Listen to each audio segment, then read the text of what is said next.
घर घर गीता घर घर तुलसी घर घर गौ माताના અભિયાનથી શરૂઆત પ્રખર હિન્દુ સમ્રાટ હિન્દુ યોદ્ધા ઠાકોર તેલંગાણાના ટાઈગર ટી રાજા સિંહના હસ્તે શરૂ કરવામાં આવી હતી। આ પ્રસંગે સુરતથી ગુજરાત પ્રદેશ અધ્યક્ષ ગિરીશભાઈ શ્રીમાળી પોતાની યુવા ટીમ સાથે પહોંચ્યા।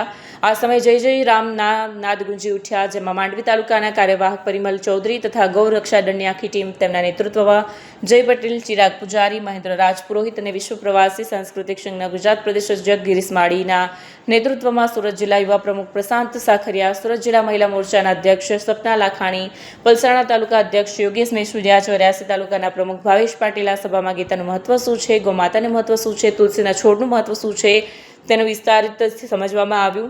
માંડવીની સભા માત્ર સભા નહોતી, એક સનાતનના પ્રચાર અને પ્રસાર માટે જાગૃતિ અભિયાન હતું। દરેક સનાતનીઓએ એક મંચ પર લાવી એક સૂરમાં હિન્દુત્વના જયઘોષ કર્યો। આ સભાના મુખ્ય આકર્ષણ તેલંગાણા ટી રાજા સિંહ, બારડોલી લોકસભા વિસ્તારના સાંસદ પ્રભુ વસાવા, પૂર્વ મંત્રી અને માંડવીના ધારાસભ્ય કુંવરજી હળપતિ વિશેષ ઉપસ્થિત રહ્યા હતા। જય સનાતન, જય સનાતન, જય સનાતન।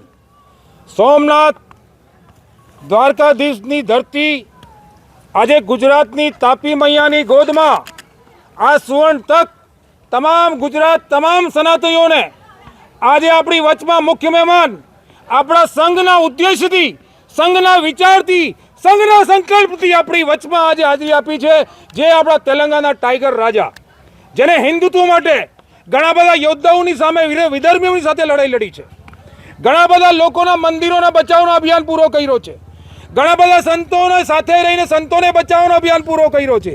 આજે માંડવીની અંદર હિન્દુ સનાતન ધર્મની સૌથી મોટી સભાનું આયોજન કરવામાં આવ્યો છે, જેની અંદર અમારા પરિમલભાઈ, આ જયભાઈ, અન્ય યુવા સાથી જેનું નામ નથી ખબર, પણ એ બધા મળીને હર્ષોલ્લાસ લાગણીથી આ હિન્દુ સંબંધનું જે પ્લેટફોર્મ છે એને આગળ વધારવાનું કાર્ય કરી રહ્યા છે। તમે હમણાં સન્માનિત જે કરવામાં આવી રહ્યા હતા, શું હતું? અમારા ગુજરાતની પાવન ધરતીથી પહેલીવાર ઘર ઘર ગીતા, ઘર ઘર તુલસી, ઘર ઘર હો ગૌ માતાની અભિયાનની શરૂઆત આજ અમે અમારા સંઘના વરિષ્ઠ જે પણ પદાધિકારીઓ છે એની સાનિધ્યમાં, પછી અમારા જે ટાઈગર રાજા, જે હિન્દુત્વના જે શેર છે, જેને ટાઈગર રાજા કહેવામાં આવે છે, એને સાનિધ્યમાં એના આશીર્વાદ લઈને આજે અભિયાનની અમે શરૂઆત કરી છે।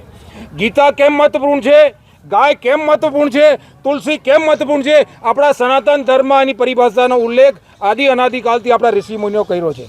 આપણી દેશની અંદર જે પરિસ્થિતિ આજે પેદા થઈ છે, જે આપણે આટલો મોટો પ્રોગ્રામ કરવા જઈ રહ્યા છીએ, એ માત્ર ને માત્ર એક કારણ છે કે આપણા બે સનાતનીઓ દિલ્હીમાં બેઠેલા છે, એક શેર છે, એક ટાઈગર છે। બોલો સનાતન ધર્મ કી જય।